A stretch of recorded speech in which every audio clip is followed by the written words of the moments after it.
Comment చేస్తారు sir. అంటే ఎమ్మెల్యేకి ఇచ్చే టైం నాకు సరిపోదు, సీఎం ఇచ్చే సమయం నాకు కావాలి, ప్రతిపక్ష హోదా ఇస్తేనే నేను అసెంబ్లీకి వస్తాను. దాన్ని ఏమంటారు బ్రదర్? నువ్వు నన్ను అడుగుతున్నావు ఏమంటావు దాన్ని?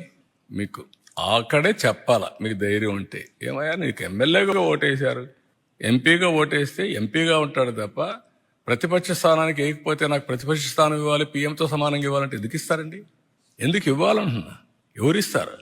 బ్యూటీ ఆఫ్ డెమోక్రసీ అర్థం చేసుకోకపోతే, ప్రజాస్వామ్య విలువలు అర్థం కాని వాళ్ళకి ఈ బరిగిన ఉంటారు. వితండవాదాలు చేస్తే ఎవరు సమాధానం చెప్పలేము. అంటే ఆయన ఒక లాజిక్ చేస్తున్నారు సార్. 3 రాజకీయ పార్టీలు 4 రాజకీయ పార్టీలు ప్రాతినిధ్యం 3 ఓటర్లుగా ప్రభుత్వం ఉన్నారు. మేము ఒక్కరిగా ఉన్నాం కాబట్టి మాకు ప్రతిపక్ష పార్టీ.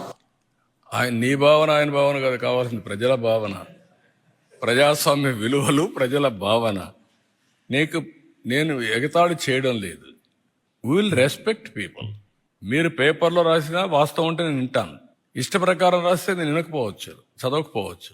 అదే సమయంలో నేను నీ మీద బురద జల్లేస్తాను, గుడ్డగాల్చి ముఖానేస్తా, కడుక్కొని వెవ్విరిడంటే కుదరదు. I have to say very emphatically, damage చేస్తాను, ఇదే మరి చేస్తాను అంటే కుదరదు. That is where I'm saying. మీ డెమోక్రసీలో ఎందుకంటే నేను ముఖ్యమంత్రి స్థానంలో కూర్చుంటాను, నాకు ఓట్లు వేసారంటే ఎట్ అవుతుందండి? Be clear. ఒక ప్రైమ్ మినిస్టర్ని, ఒక ప్రెసిడెంట్ని, లేకుంటే ఒక చీఫ్ మినిస్టర్ని ఎన్నుకునేది ఆ రాజకీయ పార్టీకి ఓట్లు వేసినప్పుడు వస్తారు. 1/10 ఓట్లుంటే ప్రతిపక్ష స్థానం ఇస్తారు.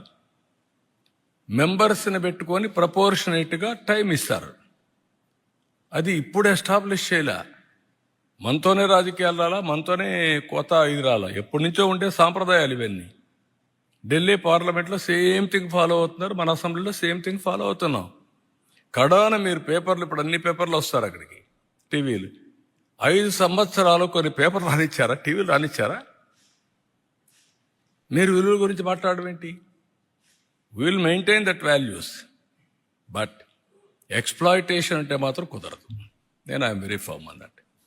I'm very clear. మీకు అందరూ కూడా గుర్తుపెట్టుకోవాల్సింది, మనమందరం విలువలు పాటిస్తూ వేరే వాళ్ళకు విలువలు చెప్తే ప్రజలు అప్రిషియేటర్. మనకు విలువలు లేకుండా వేరే వాళ్ళకి విలువలు చెప్తున్న విలువల కోసం డిమాండ్ చేయడం కూడా తప్పే.